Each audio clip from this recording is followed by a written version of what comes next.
Really glad we were able to find a way to pull this one out tonight. I thought it was a really high-level game, particularly offensive game. Both teams, a lot of respect for Georgia Southern and their program.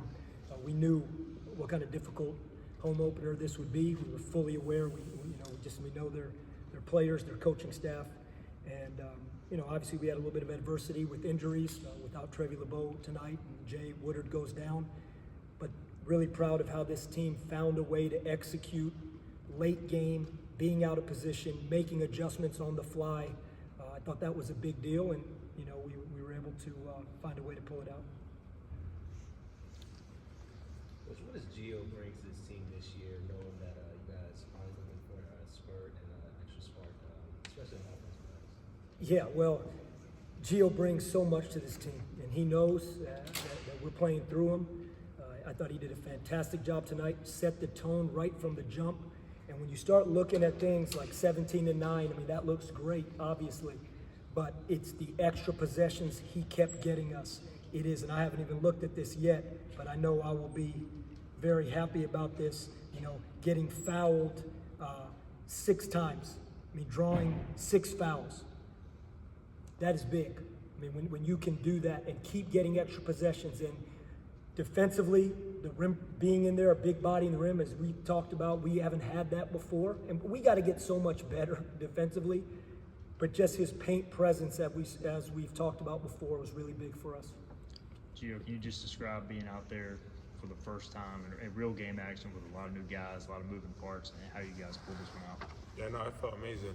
Something I've been working on since I got here, like the whole team. We're putting so much into this, like we've worked so hard to get to this point, so we just got to keep going on. What were you most proud of your teammates' performance? Just our effort late game. That was the emphasis for us today, like before we even played the game, the late game, and was able to execute, and that's what I'm most proud of. Coach, the big man depth tonight was really shown. Reed Kaysen had a bunch of big plays, 7 for 8. Just have you kind of seen his development from last year?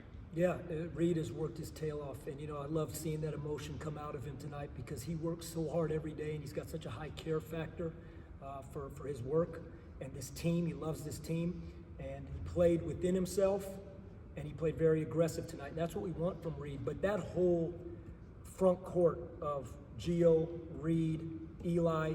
I mean, how about Big Perk coming in, Vito coming in as a freshman, his first college action, and really helped us offensively.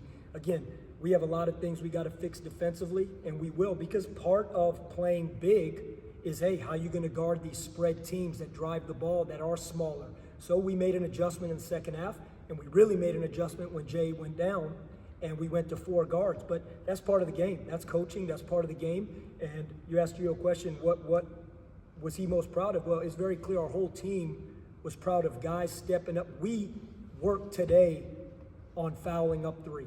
I mean, we went over it today in our film session. And I've often said this, that you have an opportunity to get better every single time you have a film session, a walkthrough, a practice.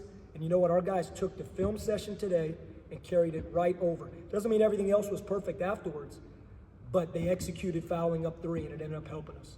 Coach, you talked about preseason, you needed somebody to step up to fill those shoes of R.J. Felt and C.J. Walker, and it seems like Jordan Riley not only didn't skip a beat, but just got better. Just what were your thoughts on his performance tonight? Yeah, you know what? If you look at this is who Jordan Riley was last year too. He's just doing it in an elevated role right now. I've often said this. Some of you have this all-conference first-team player preseason, and everyone sees him as the second leading returning scorer in the league, and everyone thinks he's got to be this different player.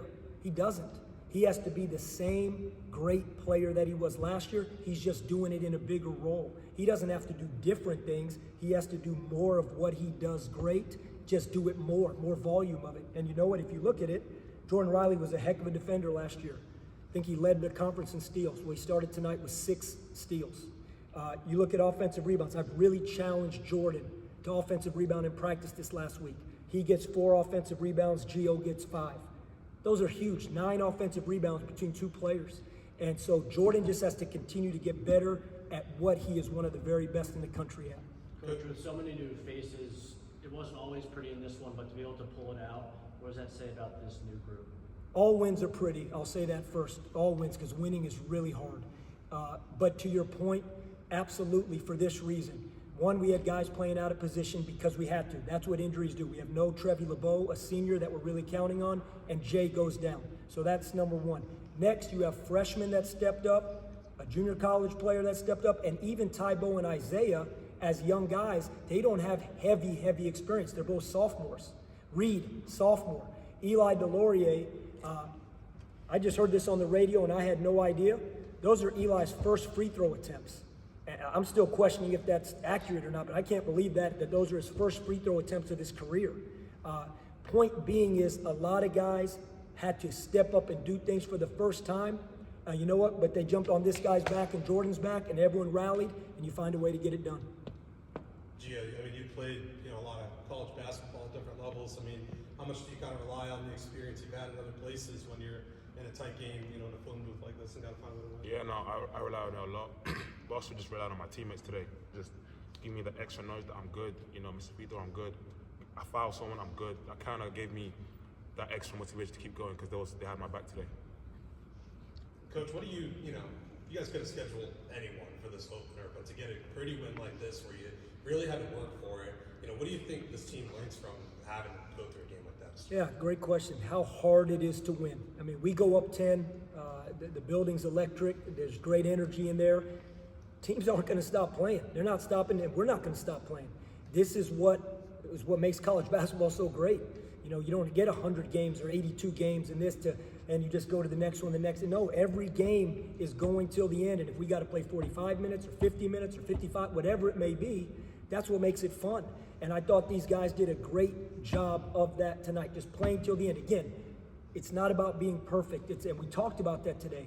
It's playing through that. It's playing through something and being decisive, and I thought our guys did that. And you know what? Close wins teach you a lot. I think this team has had a lot of success over the last year winning one-possession ball games. And that's something that we can carry and keep building on through improving, but also knowing late game, regardless of what happens, we know how to execute down the stretch and find a way to win. Like Jay tried to give it a go, got back on the bike, just any initial word on it? Man, I asked him right when we walked in. I don't know yet. I think he strained something, in his leg. I just don't have an answer yet, I said this in the locker room. It's the first thing I said, that I thought Jay showed a lot of heart and character to stay in there and make one of two free throws. I expected Jay to make two, but I had that much confidence in him that I knew we had to get him out defensively. But I felt like Jay, and he made a big free throw. When you look back, that free throw's as big as anything, keeps it at a 3-point game. But, we'll see what happens, how he's doing. Hopefully he's, better, and we'll figure it out. Coach, you were talking about a younger guy in Isaiah. He had a big night passing the ball, and he had 2 clutch free throws. Just how much have you kind of seen him grow since he first got here? Yeah, a lot. Oh my goodness, so much from his first day. Just his toughness, his physicality, his mindset, and a night like tonight is only going to help that. He was so upset when he missed a free throw earlier, and he had turned the ball over one time, and he missed a 3. He was so upset. He said, "Isaiah, you're good. Believe me, you're good. You're gonna make those, no doubt about it." He comes back and he makes huge free throws. He steps up. He plays big on the defensive end. Now we have 2 point guards out there late game with Corey and Isaiah. Isaiah obviously passed the ball really well. Corey didn't have his night offensively. Corey's going to get it going offensively. There's no doubt about that. So Isaiah stepped in and he did a great job giving us 2 point guards out there. But again, there's a lot of stuff we need to clean up execution-wise, but I thought Isaiah did a great job. He's playing the 1, he's playing the 2. Sometimes we went with 3 guards out there, Tybo, Isaiah, and Corey. So I thought they did a fantastic job, especially him. What did you think about the pace? I know you guys want to play a little faster. What do you think about the pace today? Yeah, I like the pace offensively. We knew they would play with the same pace. That's their style of play. This is something, obviously, maybe we haven't played quite like this with this pace and also pounding the ball inside. So we got to figure it out. That puzzle's still coming together. But, hey, the game got fast, and we said we're not going to slow it down. We're going to keep going because we've been practicing that way. And again, we went to 4 guards late because of some of the just circumstances of the game. Some foul trouble, some injuries, so we go to 4 guards. And our guys found a way to do it. But we want to play fast, no doubt about it. We just want to try and keep the other team from scoring so much. All right, thanks, guys. Thank you very much. Appreciate it, guys. Congrats.